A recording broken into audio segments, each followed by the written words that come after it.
안녕하세요. 내내 눈팅만 하다 처음으로 글 써보네요. 저는 결혼한 지 10년 차 된 워킹맘이고요. 남편에겐 위로 누나, 아래로 남동생이 있습니다. 아버님은 30년 동안 서울에서 부동산 중개업 하셨고 지금은 쉬고 계십니다만 지방에 3층짜리 작은 꼬마 원룸 건물 하나 있는데 많이 올라서 현 시세로 4억 2천 정도 합니다. 지금 이자와 월세 포함해서 월 400 정도 수익 보고 계시고요. 남편의 누나, 그러니까 형님은 결혼 안 하고 자기 사업하시며 당당하고 멋지게 사시는 골드미스예요. 돈도 많이 버셨고 또 그만큼 많이 모아두셨습니다. 저희 아이한테도 가끔 100만 원씩 턱턱 용돈 주실 정도로요. 저희도 약사부부라 월 1000에서 1500 정도는 벌어 형편이 괜찮은 편이지만 형님께서는 그냥 조카 아끼는 마음에 챙겨주시는 거라며 늘 그렇게 저희에게 잘 베풀어 주세요. 저희도 그만큼은 아니지만 성이 열심히 보이며 답례했고요. 형님과 저희는 사이가 참 좋습니다. 다만 남편의 남동생, 그러니까 도련님, 아니다, 얼마 전 결혼하셨으니 그냥 편의상 시동생이라고 할게요.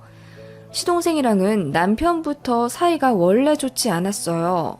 형님, 남편 모두 공부 잘하고 집에서 순한 편이었는데 시동생만 그렇게 학교 다니며 내내 사고치고 공부는 제대로 하지도 않아 거의 반성적 깔아줄 정도였다네요. 안 해본 가외도 없고 학원도 많이 보내봤지만 거기서 친구들과 어울려 다니며 내내 놀기만 했고 고3 때는 갑자기 오토바이 바람이 불어서 친구들과 몰래 돈 훔쳐 모아 바이크 사서 강변 달리다 사고가 났대요. 그게 수능 3일 전이었고 시험도 못 치고 병원에 있었다네요. 고등학교는 겨우 졸업했고 대학교는 다니지 않는 대신 세계 이곳저곳을 여행하며 경험을 쌓겠다며 20살 되자마자 시부모님한테 세계 여행비 3천만 원을 달라고 했다네요. 시부모님은 당연히 혼내시며 시동생에게 말도 안 되는 소리 하지 말라고 그동안 내내 사고친 거 뒷수습 해주느라 돈이 많이 들어갔고 정신도 못 차린 것 같은데 정 여행하고 싶으면 네가 돈 벌어서 알아서 가라고 하셨는데 그 일이 발단이 되어 큰 싸움이 됐고 한 달 동안 사이 안 좋게 지내다가 시동생이 집을 아예 나갔다고 하네요. 시아버지는 싹수 노란 놈 하시며 지 앞길 지가 알아서 살아갈 거라며 관심을 끄셨고 마음 약한 시어머니는 시동생 포기 못하겠다며 뒤로 자주 연락하시고 이따금 용돈도 보내주셨다네요.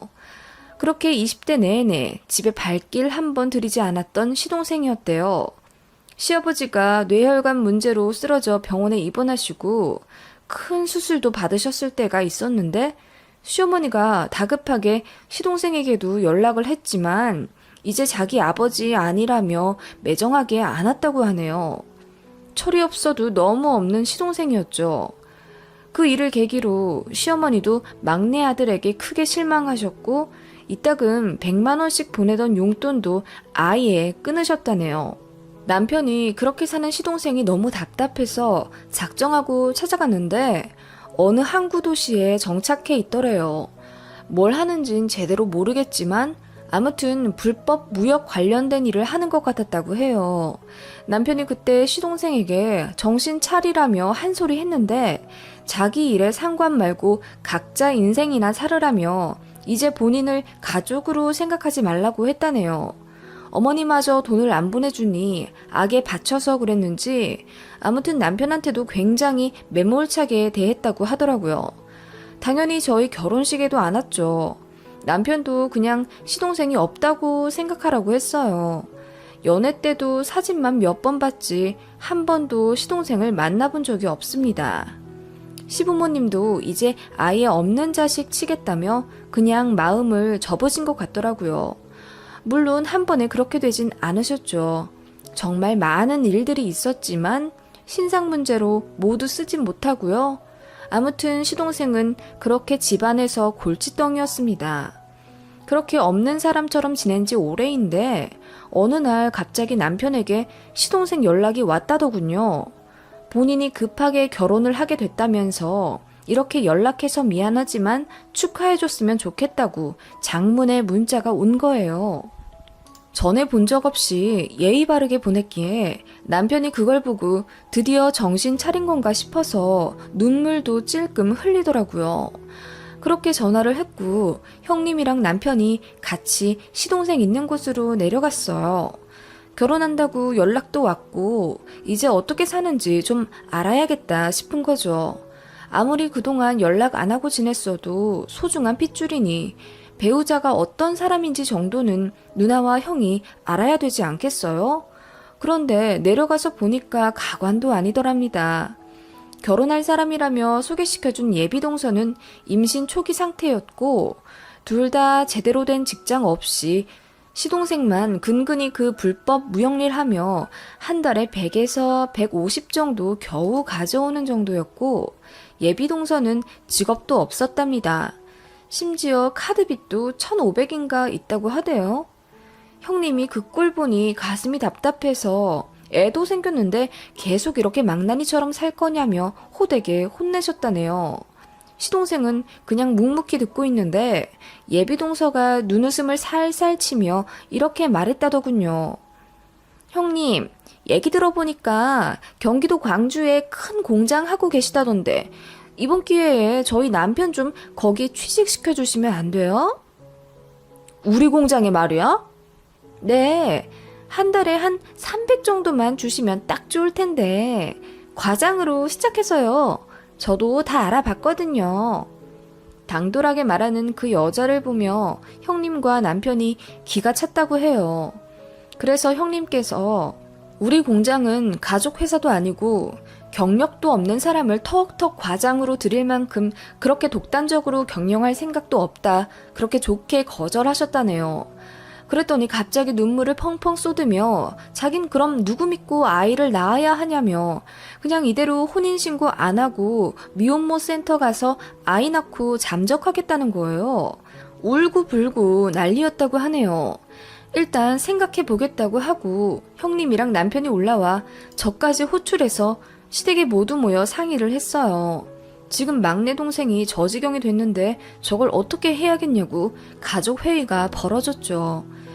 시아버지는 예상대로 그놈 그냥 아예 호적에서 빼버리자며 뒤도 안 돌아보시고 안방으로 들어가셨고 시어머니는 발 동동 구르며 대체 왜 그렇게 인생을 말아먹고 사는지 모르겠다고 이를 어쩜 좋냐고 눈물을 흘리셨죠. 그렇게 이도저도 결론을 못 내린 채 한 달이 지났는데 갑자기 시동생이 예비동서와 아예 짐을 싸서 1톤 트럭 동행해서 시댁으로 들어왔지 뭐예요? 본인들 사는 집 계약 끝났고 전세금 빼서 바로 카드빚 갚아서 거의 빈털털이라며 무대뽀로 시댁에 쳐들어온 거예요. 아이 낳아 키워야 하는데 돈도 없고 길에서 굶어 죽을 것 같아서 들어왔다며 무릎을 꿇었다네요.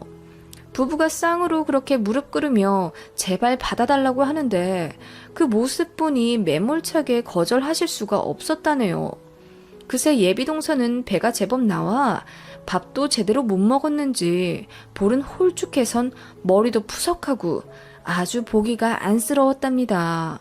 일단 밥이라도 제대로 먹이자 해서 시어머니가 한 상 가득 밥을 차려줬더니 부부가 상에 코를 박다시피 하며 개걸스럽게 먹어치웠고 그 모습 보며 그 냉정하신 시아버지도 눈물을 흘리셨다고 해요. 밥 다 먹고 시아버지가 시동생을 안방으로 불러 1시간가량 조용히 이야기 나누셨다네요. 시아버지가 몇 년 전에 뇌혈관 문제로 쓰러져 생사가 갈렸을 때 시동생이 병원에 찾아오지 않아 마음속으로 자식의 연을 끊으셨다 하셨어요. 그때 너무 서운했다고 아버님이 솔직하게 털어놓으셨고 시동생이 죄송하다며 울었다네요. 어린 마음에 부모님이 돈을 지원해주지 않아 본인도 속상했고 치기 어린 마음에 집을 나가버린 거라며 그동안 고생 많이 했고 후회도 많이 했대요. 아버님이 시동생에게 앞으로 어떻게 살 작정인지 그동안의 삶에 대해 반성은 제대로 했는지 엄하게 물어보셨고 다행히 시동생은 이제 아빠가 되어서 제대로 살고 싶다고 정신 차렸다면서 근면 성실하게 살 거라고 그동안 죄송했다고 무릎 꿇고 빌었다네요. 당장 집을 해주자니 돈이 부동산에 묶여 있어서 일단 몇 년만 시댁에서 합가하며 지내기로 했어요. 새 식구가 생겼으니 저도 시댁에 자주 드나들며 정을 붙이려고 노력했어요. 시동생이지만 결혼하고 나서 처음 제대로 봤네요.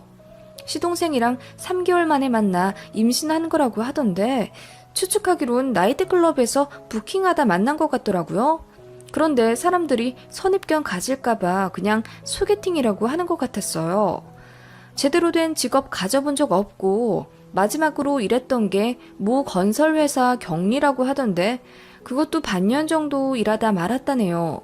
그 외 편의점이나 호프집 전전하며 알바 정도만 한 것 같았어요. 나이도 적지 않은데 솔직히 한심하단 생각이 들었죠. 그런데 말은 어찌나 잘하는지 같이 얘기하다 보면 청산유수가 따로 없습니다. 그리고 궁금한 게 생기면 직접적으로 묻지 않고 상대방이 직접 입을 열도록 대화 유도를 잘 하더라고요. 하루는 저희 부부 연소득이 궁금했나 봐요. 저희 칭찬을 입이 마르도록 하더니 대화가 돌고 돌아 뭐에 홀리기라도 한 듯 저희 약국 매출액과 연소득을 제가 제 입으로 말하게 됐어요. 말하고 나서 저도 속으로 혹했고 내가 이걸 왜 말했지 그런 생각이 들더라고요. 언변이 정말 좋았어요. 그리고 나서 조심하게 되더라고요. 남편에게도 말했더니 본인도 느꼈다면서 조금 거리 두고 지켜봐야 할 것 같다고 한숨 쉬대요. 저희 연봉을 알게 된 후부터는 어디 식사 자리에 함께 가게 되면 당연한 듯이 계산대에서 멀리 떨어져 있더라고요. 물론 저희가 낼 생각이긴 했지만 그전에는 계산할 신용이라도 하거나 잘 먹었다고 인사라도 했거든요. 저희가 많이 버니 모든 게 당연하다고 생각했나 봅니다. 저도 조금씩 기분이 상하기 시작했어요. 그래도 동서가 처음엔 시부모님은 정말 깍듯이 잘 모셨습니다. 목구멍이 포도청이라 시부모님 말고는 돈 나올 데도 없고 기댈 곳도 없다는 걸 스스로 잘 알아서인지 납작 엎드려 충실하게 며느리돌이 잘하고 지내더군요. 시부모님도 처음에는 저처럼 선입견 갖고 동서를 대하더니 나중에는 마음이 바뀌어 한박 웃음도 많이 지으시고 손도 잡아주실 정도로 마음을 많이 여시더라고요. 물론 동서가 워낙 언변이 좋은 이유도 있겠죠. 동서 뱃속에 있는 아이 성별은 아들로 나왔습니다. 아들, 딸 구별 않고 탁 트인 가치관을 지니신 시부모님이지만 아들이라는 이야기를 듣자 참 좋아하시더군요. 시동생네는 태도가 확 달라지더라고요. 이건 비단 제 기분 탓이 아니라 남편도 그렇게 느꼈고 형님도 그렇게 말씀하셨어요. 유일하게 대이을 자손을 가졌단 이야기를 수시로 하거나 거실 소파 아버님 자리에 떡하니 앉아 시어머님께 애플망고가 먹고 싶다고 당당하게 말하는 동서를 보며 기분이 좀 이상했습니다. 시어머니도 어느새 동서가 원하는 대로 움직이시는 걸 보면서 이건 아니다 싶었죠. 그래서 형님과 제가 시부모님께 조용히 말씀드린 적도 있어요. 아버님, 시동생네가 점점 도를 넘는 것 같아요. 맞아요, 엄마. 무말랭이가 먹고 싶으면 본인이 무치던가 사오던가 하지. 왜 올케가 그걸 엄마를 시켜? 게다가 건조기 말고 햇빛에 말리라고. 세상에 어느 며느리가 시어머니한테 세세하게 지시를 내려. 엄마는 그걸 왜 다 하고 계세요? 그랬더니 시어머니가 난감하게 웃으시며 본인도 거절하려 했는데 워낙 말을 잘하고 다른 쪽으로 시부모를 잘 챙겨줘서 그냥 하게 되신다는 겁니다. 저희가 그러지 말라고 신신당부했지만 그 이후로도 동서가 시부모님을 묘하게 조종하는 게 느껴졌어요. 하루는 저희 다 모여있는 자리에서 동서가 이러더라고요. 아버님, 요즘은 아이 성인까지 키우는데 3억은 든다는데 아버님은 얼만큼 사랑 표현해 주실 거예요? 돼 있는 첫 아들 손자인데 기대할게요. 하면서 눈웃음을 싹 치더라고요. 시동생은 옆에서 소리 없이 웃고 있고요. 그 모습에 시부모님이 당황하셔서 우물쭈물 하시는데 제가 다 기분이 나쁘더라고요. 형님이랑 남편이 왜 그걸 조부모님인 우리 부모님이 책임지나며 자기 자식은 자기가 책임지는 거다. 니들이 열심히 돈 벌어 아이 키울 생각해야지 왜 부모님한테 그런 부담 드리냐고 한 소리 했습니다. 그랬더니 농담인데 왜 그렇게 반응하시냐면서 본인을 가족으로 생각 안 하니까 우리가 하는 말이 다 미워 보이는 거 아니냐면서 동서가 우는 거예요. 그러더니 갑자기 배 아프다면서 배를 부여잡았고 시동생이 옆에서 동서 부축하며 응급실 가야 하는 거 아니냐면서 난리치더라고요. 어찌저찌 상황이 정리되고 나니 진땀이 나대요. 시부모님도 점점 얼굴에 그늘이 지는 듯 하셨습니다. 시동생 부부의 낯두꺼운 짓은 점점 많아졌어요. 처음엔 합가한다고 하더니 나중엔 불편할 것 같다며 집을 따로 해달라고 요구하기 시작했습니다. 시부모님이 당장 융통할 돈 없고 그거 다 알고 들어온 거 아니냐고 했더니 시동생이 이랬답니다. 엄마가 우리 와이프한테 시집살이 시킨다면서 엄마가 밥 줄 때도 항상 눈치 준다면서 밥도 제대로 못 먹고 밤에 나한테 편의점 도시락 사달라고 부탁하더라. 그 반대면 반대지 무슨 어머님이 동서한테 눈치를 줬답니까? 오히려 진수성찬 차려준 건 우리 시어머님인데 말이죠. 어머님이 서운하다면서 눈물 흘리셨고 그 바람에 집이 또 난리가 났었습니다. 어렵게 모였고 뒤늦게 가족으로 합쳐진 건데 서로 더 노력해도 모자랄 판에 이게 무슨 짓이냐고 시아버지가 한 소리 하시자 시동생 부부가 그제서야 죄송하다며 계속 차별당하는 것 같아 외로워서 가슴이 아팠다고 눈물을 흘리더랍니다. 그런 식의 크고 작은 소동이 몇 번 있었고 차별당한다고 생각하는 시동생 부부를 달래느라 시부모님과 저희가 오히려 을의 입장이 되어버린 듯 했습니다. 그러던 어느 날 시동생의 취직 문제로 형님과 언쟁이 있었습니다. 형님의 공장에 취직시켜달라는 시동생에게 형님이 좋게 거절했는데 그러면 제대로 자리 잡기 전까지 월 200이라도 매달 지원해달라고 했답니다. 아이는 곧 태어났는데 분유값도 못 벌고 아빠 노릇 못한다면서 그렇게 생떼를 부렸다고 형님이 듣다 못해 크게 소리를 지르며 네 일은 네가 좀 알아서 하라고 혼내셨답니다. 그리고 형님이 저희한테 전화하셔선 너희한테 가서 손 벌릴지 모른다고 조심하라고 하셨어요. 역시나 형님 말씀대로 이번엔 저희 부부한테 연락해선 똑같은 말로 월 200씩 달라고 하더군요. 남편이 엄청 화내면서 대체 왜 이러냐고 이러려고 돌아왔냐고 화내니까 시동생이 의미심장한 말을 하더라고요. 형, 이렇게 나오면 형한테도 불리하지. 어차피 우리한테 돈 다 올 텐데 내가 나눠주고 싶겠어? 제가 그게 무슨 소리냐고 묻자 그냥 아무 말 안 하고 자리 피하더군요. 그리고 며칠 뒤 시부모님께서 저희한테 연락하셔선 당장 본가로 건너오라 하시더군요. 약국 마감할 시간이었는데 너무 급하게 말씀하시기에 시터에게 아이 몇 시간 더 봐달라고 부탁하고 시댁으로 갔습니다. 갔더니 시부모님 얼굴이 울그락불그락 하셔선 화난 채로 서 계시더라고요. 시동생 부부는 차분한 표정으로 앉아있고요. 자식된 도리로 니들이 우리에게 어찌 이럴 수 있니? 뭐? 어차피 넘길 유산 미리 달라고? 저희가 깜짝 놀라 그게 무슨 말씀이냐고 묻자 시부모님이 이러시더군요. 시동생이 이랬답니다. 형님이랑 남편 그리고 시동생 셋이서 유산 문제를 꾸준히 이야기해왔다면서 언제 돌아가실지도 모르는데 미리 받아서 재산 불려가는 게 좋지 않겠냐고 했답니다. 듣도 보다 못한 이야기고 저희는 유산의 유자도 꺼내본 적이 없었기에 소스라치게 놀랄 수밖에 없었어요. 분노하시는 시부모님을 일단 달래는 게 먼저였기에 그런 말 한 적 없다고 말씀드렸고 다 해명했어요. 그리고 저는 시동생과 동서에게 화를 냈죠. 말한 적도 없는데 왜 거짓말해서 이간질하냐고 진짜 못됐다고 뭐라고 했더니 동서가 배 내밀며 이러더라고요. 틀린 말도 아니잖아요. 솔직히 유산 생각 안 하셨어요? 이봐 동서, 부모님 정정하게 계시는데 무슨 유산을 탐내? 정말 황당하다.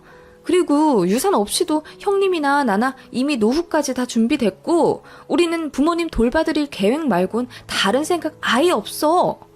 그랬더니 내숭 떨지 말라며 비웃더라고요.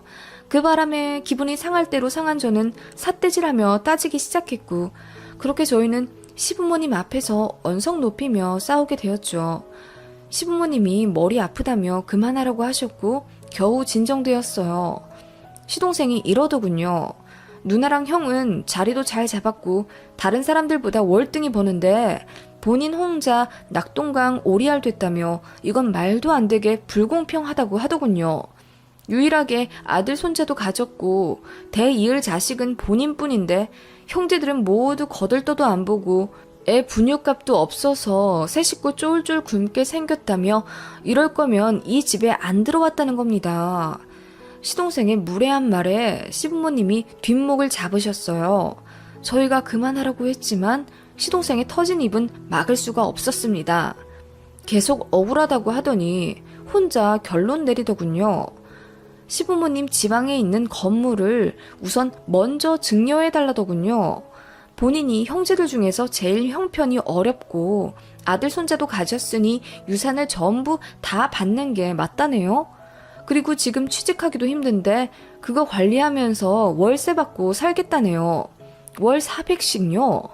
그리고 시부모님한테는 본인이 월 150 정도 용돈 떼서 드리겠답니다. 참나.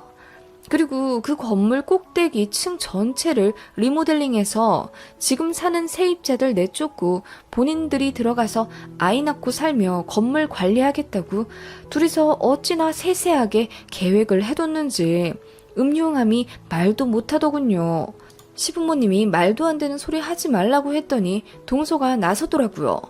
그렇게 안 해주면 당장 나가겠다며 뱃속의 아이도 평생 못 보실 거라고 으름장을 놓더라고요. 진짜 황당했습니다. 시부모님 안색이 너무 파리해서 일단 자리를 정리하는 게 우선이었습니다. 쓰러지실까봐 겁나더라고요. 형님이 너희 의견은 알겠다면서 차차 상의해보자고 하고 일단 그만하자고 하셨어요. 시부모님은 머리 싸매고 안방에 들어 누우셨고요. 저희는 시동생에게 더 이상 유산 얘기하지 말고 조만간 다시 얘기하자고 집에서 나왔는데 형님이 엉엉 우시면서 애물단지 하나 때문에 집안 다 망가졌다면서 원통하다고 울부짖으셨습니다.